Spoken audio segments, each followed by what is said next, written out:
Hello and welcome to a look at Garfield, A Winter's Tale for the Amiga, a game that was released by The Edge.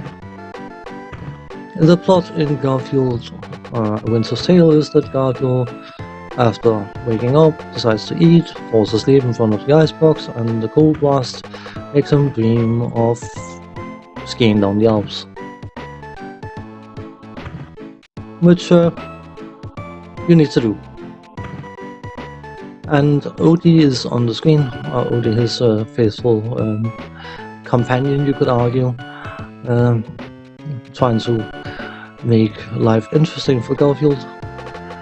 There's some food you can try to eat and all that kind of stuff in order to keep your energy levels up, but you're better off just trying to avoid hitting stuff and get down the bottom. Once you get down to the bottom, there's a ramp that you need to time your jump correctly on in order to progress to the next stage, which I will showcase what happens if you don't do it correctly, and then I will afterwards do it correctly. I will get on with the plot as it unfolds in this game. I jumped too early and nope, can't have that, so just fall over and try again. This time the jump correctly, and because of course Garfield being Garfield lost his lasagna, so he ends up crash landing through the roof of a lasagna factory, where he has to eat his full and then move on to the next area. This bit here is just about right-clicking joystick left-right as fast as you can before Odie comes in and blows out the fire, so there's no more helpings of lasagna. And why this was in the game, yeah, whatever. It's possibly due to the reference to Garfield and lasagna, of course, but now Garfield, for some bizarre reason, finds himself in a chocolate factory where he has to make sure that some robo chickens are fed chocolate in order to lay chocolate eggs. Once he has got 4 robo chickens laying chocolate eggs, he will get access to the master robo chicken. Yeah, some sort of nonsense kind of thing. The pipes you can see, they actually have chocolate flowing through them, and as you can see, some of them have meters with an arrow that points in a certain direction, and that is the direction that chocolate will flow. You'll also notice that there's some buttons on the screen which are connected to the arrow on the different levels. And by activating the button thing several times, you can change the flow of the chocolate, and the point, as I was mentioning, is to feed chocolate into robo chickens. There's a robo chicken, and we need to get it fed chocolate. Yeah. This level specifically is rather tedious and uninspired. It's a lot of navigating levels, whereas you have slide pipes you can slide down, and lifts and escalators, which are one-way escalators. They will only go upwards, which of course means that when you have a button thing that you need to activate in order to change the flow of chocolate halfway up an escalator, you can imagine that it's going to be rather obnoxious to try and get that sorted. Odie will run around on the level and try to annoy Garfield and eat whatever food there may be, because food is very, very important. If you look down on this level, well, it changes from side to side. There's an image of Garfield's face, and the more tired he gets, the closer he is to running out of energy.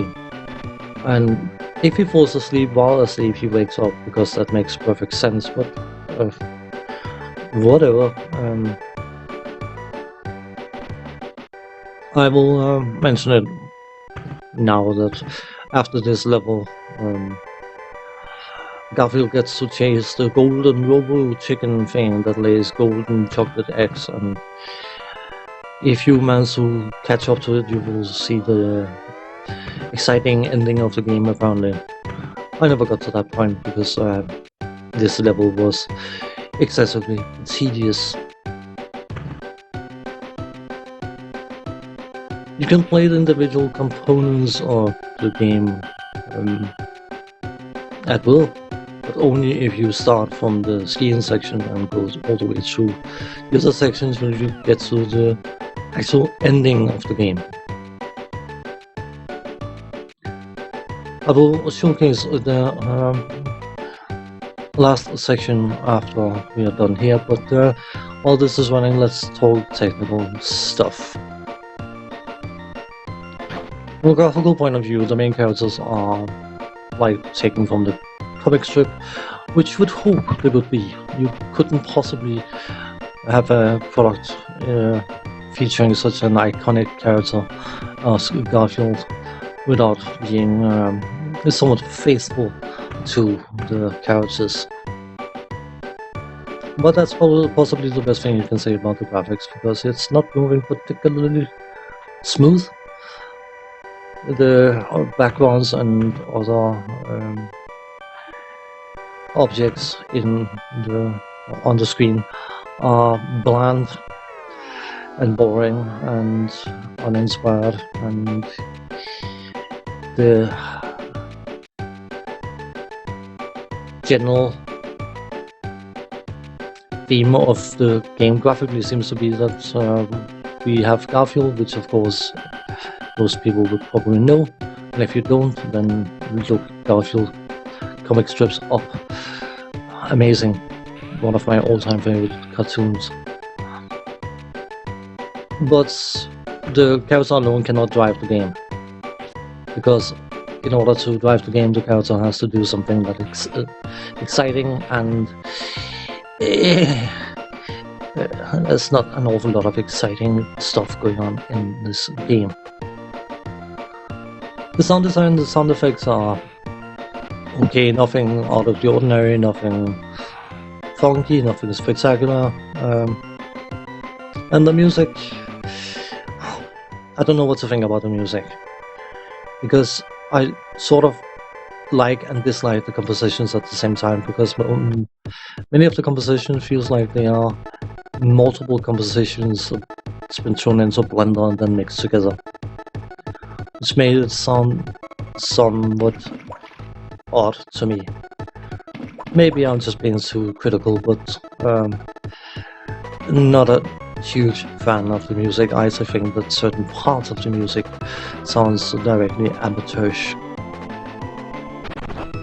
But as I was saying, I was showcasing the final bit of the game where Garfield is racing around on skates trying to catch the golden robo chicken thing, whatever. And on this level we have intentional ice physics mixed with unintentional ice physics. So you can imagine that the controls are not particularly responsive or accurate or anything that resembles useful. Garfield, A Winter's Tale is another classical example of a known character being put in a game where it doesn't belong. Outside of the main character, there's absolutely no saving grace concerning this game, and it is a complete waste of a potentially amazing license. On that note, thanks for watching, take care, see you next time, bye bye for now.